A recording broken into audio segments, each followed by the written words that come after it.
আরশের নিচে ছায়া পাবে। বিষ্ণু বলেছেন 7 শ্রেণীর লোক আরশের নিচে ছায়া তলে থাকবে। তার মধ্যে 7 শ্রেণীর মধ্যে 1 নাম্বার হচ্ছে ন্যায়পরায়ণ নেতা। আপনাকে সঙ্গীতের মাধ্যমে বলে দিয়েছে 7 শ্রেণীর লোক আরশের নিচে ছায়া পাবে। 1 নাম্বার আল ইমামুল আদিল ওয়াসাফুন নাসাফি ইবাদাতি রব্বে। 7 শ্রেণীর লোক আল্লাহ তাআলা আরশের নিচে ছায়া পাবে, এদের কোনো কষ্ট হবে না। আরশের নিচে জায়গা যদি পেতে চাও, 7 শ্রেণীর মধ্যে তুমি গণ্য হও। আরশের নিচে জায়গা যদি পেতে চাও, 7 শ্রেণীর মধ্যে তুমি গণ্য হও। শাসক যদি হয়ে থাকো, নেই পরায়ণ হও, ইবাদতের মধ্য দিয়ে জীবন কাটাও। শাসক যদি হয়ে থাকো, নেই পরায়ণ হও, ইবাদতের মধ্য দিয়ে জীবন কাটাও। আরশের নিচে জায়গা যদি পেতে চাও, 7 শ্রেণীর মধ্যে তুমি গণ্য হও। লম্বা গাজাল আছে। তাহলে 7 শ্রেণীর লোক, এটা ব্যাখ্যা করছি না, এটা আমার একটা বিষয় বের হবে। শুধু আরশ 7 শ্রেণীর মানুষ আরশের নিচে ছায়া পাবে, এটা একটা চ্যাপ্টার বিষয় আসবে ইনশাআল্লাহ। আমি যেটা বলতে চাচ্ছি যে ওরা আরশের নিচে চলে গেল, কিন্তু এর মধ্যে কিছু ভয় ভীতি সন্তুষ্ট থাকবে। কিছু লোক কি হবে, জান্নাত যাব না জাহান্নাম যাব, আমার আমল ডানে পড়বে না বামে পড়বে, আমার নেকি ওজন হবে কমবে না বাড়বে, এ টেনশনকে টেনশন, এত টেনশন হবে, সবাই ছুটাছুটি করবে। কি অবস্থা? আল্লাহ বলেন, আল্লাহ তাআলা বলছেন, ওয়াত্তাকু ইয়াওমান লা তাজজি নাফসুন আন নাফসিন শাইআ ওয়ালা ইকবালু মিনহা শাফাআতু ওয়ালা ইউখাযু মিনহা আদলু ওয়ালা হুম ইনশারান। আল্লাহ সুবহানাহু ওয়া তাআলা বলেন সূরা বাকারা 48 নম্বর আয়াতে বলছেন, তোমরা সেই দিনটাকে ভয় করো, ওয়াত্তাকু ভয় করো, ওয়াত্তাকু ইয়াওমান লা তাজজি নাফসুন আন নাফসিন শাইআ, তোমরা সেই দিনকে ভয় করো যেদিনকে কেউ কার কোনো কাজে আসবে না, ওয়ালা ইকবালু মিনহা শাফাআতু, এবং কারো পক্ষ থেকে সুপারিশ গ্রহণ করা হবে না, ওয়ালা ইউখাযু মিনহা আদলু, এবং কারো কাছ থেকে কোনো বিনিময় গ্রহণ করা হবে না, ওয়ালা হুম ইনশারান, কেউ সাহায্য কার পক্ষ থেকে সাহায্য প্রাপ্ত হবে না। তার মানে সেদিন বিভীষিকাময় পরিস্থিতির দিনে কেউ কারো কাজে আসবে না। শুধু তাই নয়, আল্লাহ বলছেন ফাইদা জাআতিস সাখা, যেদিনকে একটা প্রকার একটা শব্দ হবে, আল ইয়াউমা ইয়াফিরুল মারউ মিন আখিহি ওয়া উম্মিহি ওয়া আবিহি ওয়া সাহিবাতিহি ওয়া বানিহি। আল্লাহ বলছেন সেদিন এমন একটা বিভীষিকাময় হবে, তার ভাই থেকে সে দূরে পালাবে, ভাইয়ের পরিচয় দিতে চাইবে না। তুমি আমার ভাই নয়, সেদিনকে ভাই ভাইকে পরিচয় দিবে না। কেন দিবে না? না জানি আমাকে বলবে একটা নেকি দাও, আমার একটা নেকির কমতি পড়ে গেছে, কিছু নেকি দাও। এই জন্য সে বলবে, যা দুনিয়ায় আমার কেউ ভাই ছিল না, তুই আবার কে ভাই? তো দূরের কথা রে, আমার মা বাপ পর্যন্ত নাই, তো আবার ভাই কিসের? আবার যাবে আপনার কিনা বিবির কাছে যাবে, বিবির কাছে পিতার কাছে যাবে, পিতা বলবে আমি তোমার সন্তান না, আমি তোমার পিতা নয়, বলবে আব্বা আমার একটা নেকি দরকার। বাপ ছেলের সামনে যাবে, ছেলেকে বলবে বেটা রে একটা নেকি দাও, আমি দুনিয়াতে তোমার জন্য কত পরিশ্রম করেছি, তোমার জন্য জায়গা নিয়েছি, তোমার জন্য আমি বাড়ি করেছি, তোমাকে ভালো জায়গায় পড়াশোনায় তোমাকে ডিগ্রি পাস করিয়েছে, সেদিন তুমি ভালো পর্যায়ে গিয়েছিলে, আজকে আমি বেশি কিছু চাই চাই না বেটা, তুমি আমাকে একটা নেকি দাও। কিন্তু সেদিনকে বেটা বলবে আমার বাপই ছিল না, তো আমি কি করে আমার বাপ হলো? না না না, দুনিয়াতে আমার বাপ বলে কেউ নাই। যেই বিবিকে আপনি এতটা ভালোবাসেন, যা চেয়েছেন তাই পেয়েছে, যাই চেয়েছেন তাই দিয়েছেন, এত এত সুন্দর যে আপনি যা কিছু দিয়েছেন বিবিকে সেটাই সে নিয়েছে। কিন্তু কিয়ামতের দিন আপনার নেকি কমে গেলে স্ত্রী তখন বলবে দুনিয়াতে আমার স্বামী বলে কেউ ছিল না।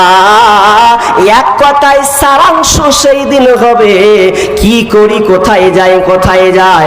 আল্লাহ তো এখনো বিচার শুরু করেনি, আমরা তো আর টিকতে পারি না। টিকা খুব মুশকিল আছে। সূর্যের তাপ কেউ সহ্য করতে পারে গো, কথাটা একটু মন দিয়ে নেন না। মাথার উপরে সূর্য আসার চারটিখানি ব্যাপার। আরে চারাক যদি আপনি জ্বালান কেরোসিনে, তো এর টেম্পারেচার হচ্ছে 1000 ডিগ্রি সেলসিয়াস,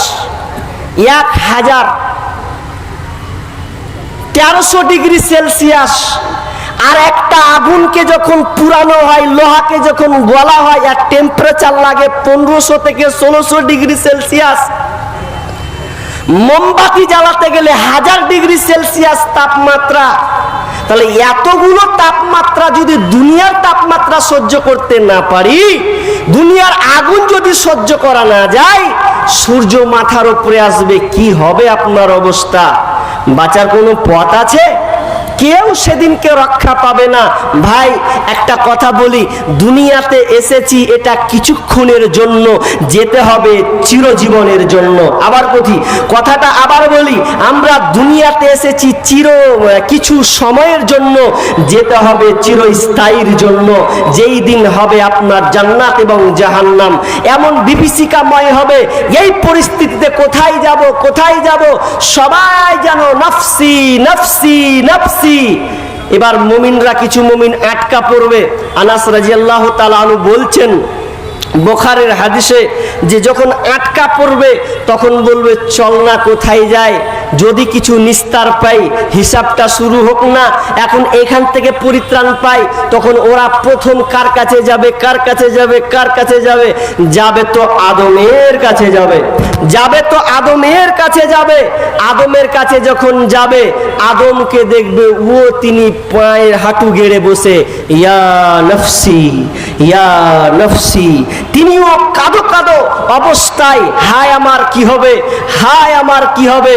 তারা আদমকে বলবে আদম, আল্লাহ আপনাকে নিজ হাতে বানিয়েছেন, নিজের হাতে আপনাকে তৈরি করেছেন, আপনাকে অনেক আল্লাহ দুনিয়ার সব কিছু শিক্ষা দিয়েছেন, আপনাকে আল্লাহ জান্নাতে থাকতে দিয়েছেন।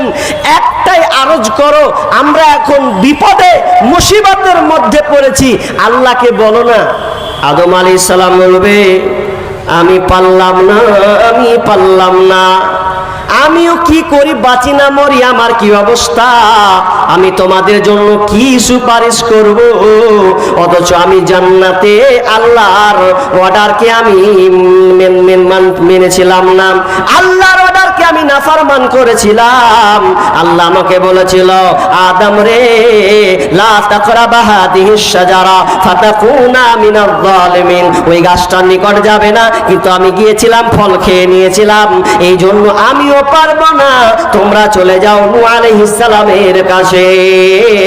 নূহ আলাইহিস সালামের কাছে যখন যাবে, নূহ আলাইহিস সালাম বলবেন ইয়া নফসি ইয়া নফসি। সেই নবী পর্যন্ত নফসি নফসি করবে, বলবে হে নূহ তুমিও আল্লাহর কাছে আমাদের জন্য সুপারিশ করো। নূহ আলাইহিস সালাম বলবে আমিও পারবো না, আমি আল্লাহর অর্ডারকে নাফরমান করে দিয়েছিলাম, আমিও গ্রহণ করি না।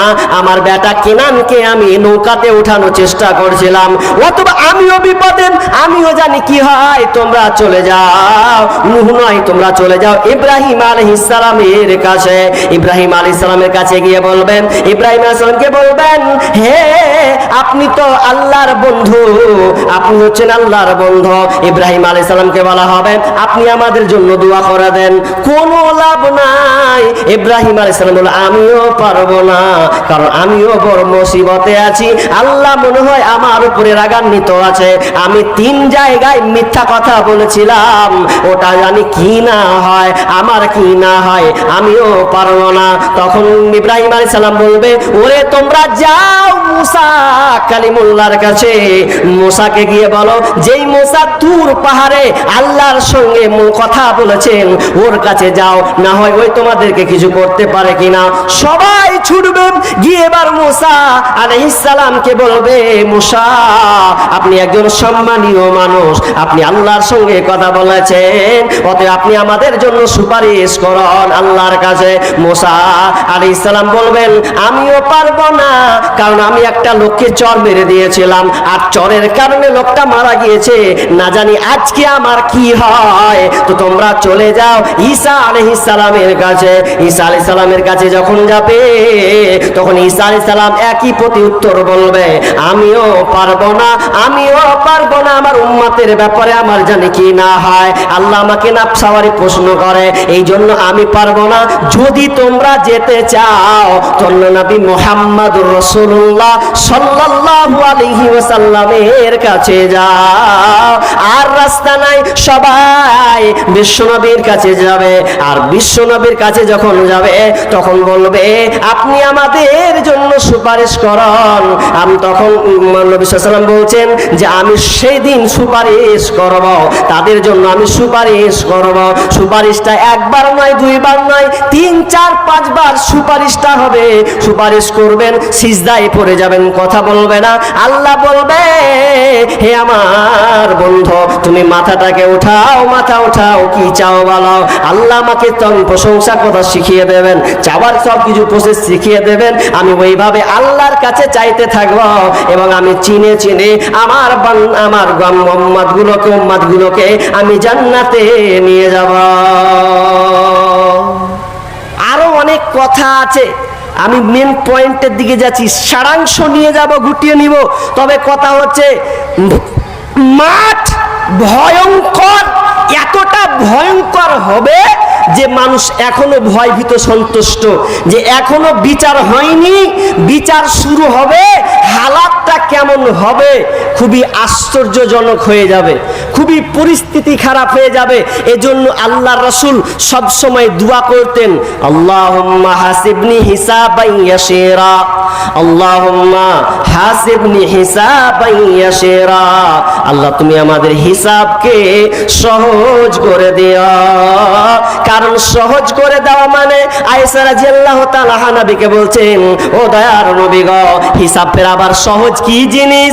বিষ্ণু বলছেন আয়েশা রে আল্লাহ যদি হিসাব নেয়, কোন ব্যক্তির যদি একটা একটা করে হিসাব করা হয়, যদি তার গুনাহ নেকিকে যাচাই বাছাই করা হয়, তাহলে ও আর জান্নাতে যেতে পারবে না, ওর ক্ষমতা নাই, ক্ষমতা নাই।